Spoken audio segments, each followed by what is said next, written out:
Hello, it's another HowToBloke here. I've got this, some of you will know that I've got a Dacia Jogger, or Dacia Jogger. That's the extreme version, not the extreme plus version, right? So it hasn't got all the bits that you could possibly have, but it's got quite a few things as standard. Now what I've done is I've had it for nearly 3,000 kilometers now, so I've done a few miles in it, right? And I've made a list of things that might be interesting for you. Now I've just noted them down there. They're not in any particular order. I've just written them down as I've thought of them, or as they have occurred. One of the things that was quite important. Well, quite important. It was a kind of like a small issue with the upholstery of the car. Now, when I first got the car, I missed this because it wasn't particularly obvious. But if you're going to get one of these, look out for this issue here, where you've got this fabric here was coming away from the plastic. This whole thing from here to here was all it wasn't right, and it was showing. There's some staples and rivets underneath here. And basically what happened was I took it back and said, look, this is not very good, it's the same the other side, can you sort it out? And they took a lot of photographs of this. So they obviously have this is the garage, the distributor, the dealership. They took a lot of photographs of this, so obviously they have to report on what the condition of the vehicle when they get it. Anyway, so they fixed it. They took this thing off and put it back again, and it's kind of fixed it really. The other thing is that here, this is a clutch pedal, right? Now here, there's some sort of plastic thing. I think it's to do with ventilation or something. I haven't got down there on my hands and knees because it's. Now, my point about this is. Now these are not thick shoes at all. They're those ordinary, trainer things. But sometimes, if I'm not careful, when I lift my foot off of that rest there and go to put it on the clutch pedal, it gets stuck on this piece of plastic. So that's something. I don't know exactly what that is, but there we go. So that's something. It's not major annoying, but I'm just saying. That's something to look at. But if you drove it in boots that were like big old boots there, you might have a problem getting your foot on the clutch, you know. Anyway, right, so that's that bit. Now, I wanted to talk to you as well about something I found out by mistake. Is when you start the car with the door open, the parking brake doesn't come off, right? So if I started it, I'll go and start it now, right? And I'm trying to move away. You can't. Okay? So there's something else that I found out. The gearbox. Here's a gear. This is something that's worth. Now I'm trying to cross these sort of things off as I go. The gearbox here. Now, it's quite a nice gearbox. You know, it's not the best. It's not the worst. It's good. It's good. You know, it's good. It's nice and notchy, it does its job. But the reason I ask is that 1, 2, 3 and 4 are quite close together. They're quite, how can I put it, equal in an amount of revs and power. They work well together. Now, 5 and 6 are kind of like more of an overdrive thing. There's a big distance between 4th and 5th, and then 5th and 6th. For example, 6th gear at 70 mile an hour is just showing 2,500 RPM, which is great for economy, you know. So I think that's something I noticed which is different. People that watch this channel know I've got a Renault Scenic 3. I'm just saying, I'm just mentioning so that the gears on the Renault Scenic 3 are all kind of evenly spaced, but these ones, the 4 are, and then 5 and 6 are kind of like big, real tall gears, you know. So that's good. Right, okay, this is another one. It's got an automatic stop-start, which means that, you know, when you stop at traffic lights or anything, the engine, apparently to conserve fuel and other reasons, it will automatically. Now, the stop-start, I don't bother to use it here because I'm not in traffic all the time, so I've just switched it off and left it on. I find it annoying. stop start. I don't know about all you guys whether it's used for or not at all, but it's got that feature. So you know, but I drive with it off all the time. What I do drive with on all the time is eco mode. Can you just show that? Yeah. Camera person. Now you can see that I've done 2,958 kilometres in this. It's eco mode. Now the button for the eco is here, just here. Now I found that using the eco mode, switching it on, will save you about 10-15% of fuel. So it's worth putting on. And what eco mode does, it kind of like slows down the reaction, the throttle reaction. So if you accelerate, of course you accelerate, but the acceleration is not, how can I put it, kind of immediate. You know, I think the boost comes on later and things like that, just to conserve a bit of fuel. But you can still drive a car perfectly well with it. Now, if you turn the eco off, it goes goes quickly, you know, but it uses a lot of fuel.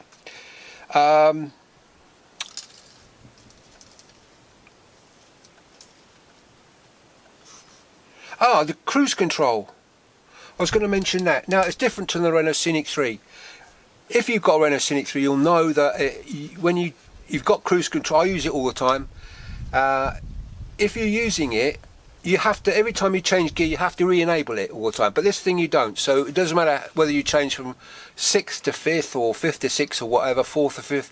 It will stay engaged, so you don't have to re-enable it. Just something I thought I'd mention. Also, air conditioning. Now, in a Renault Scenic again, you draw this comparison. In a Renault Scenic again, I found that I had to use the air conditioning a lot in the winter, so demist, defog the windows and whatnot. But I've noticed in this vehicle, you don't need to use it so much. So that's a plus point, because the AC pumps are expensive. So the longer it lasts, the better it is, you know.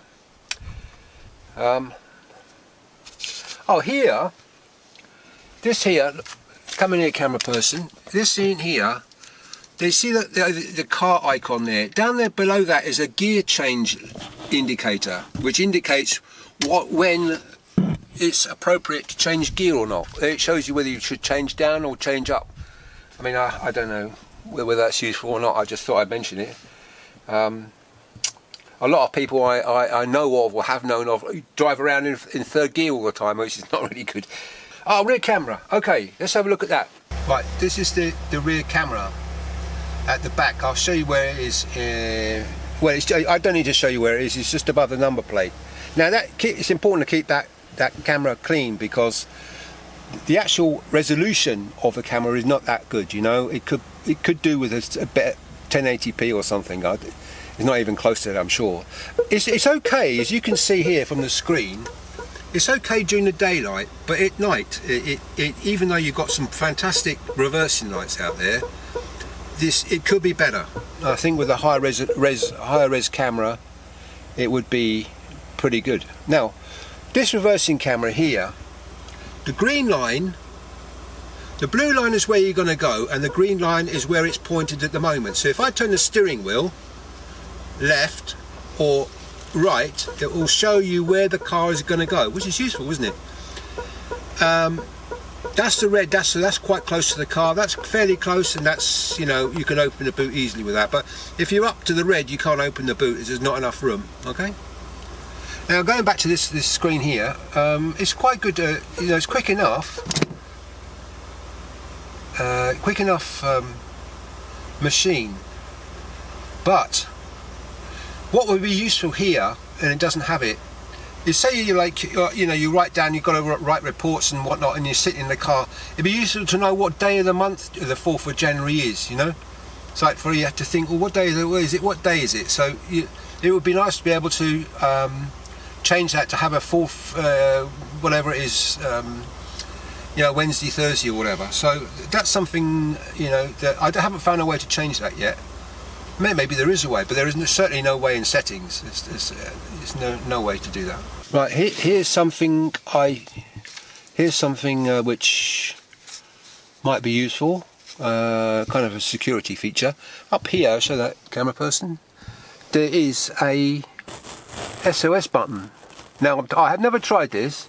I'm told if you keep your finger on that for how long did he say, chemical? Probably 3 to 5 seconds or something. 3 to 5 seconds.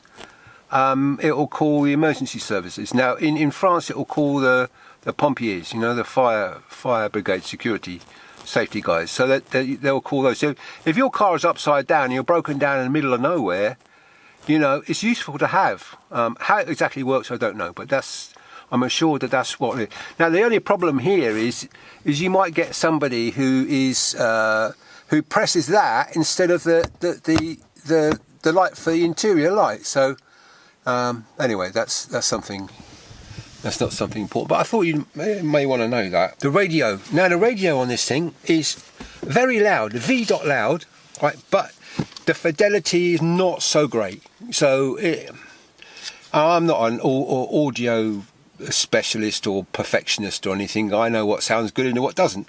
But I'm just saying the fidelity could be a bit better, you know. But it's all right, you know.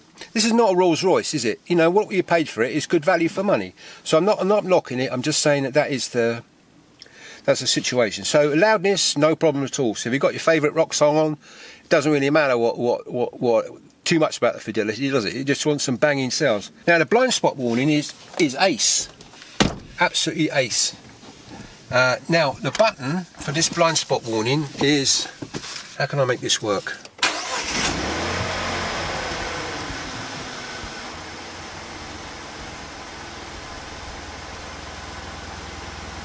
Right, that there is the blind spot warning, ladies and gentlemen. That's really useful, that, you know, because, I mean, you should always kind of look over your shoulder, you know, before you do any manoeuvre that involves going that way or that way. So any manoeuvre.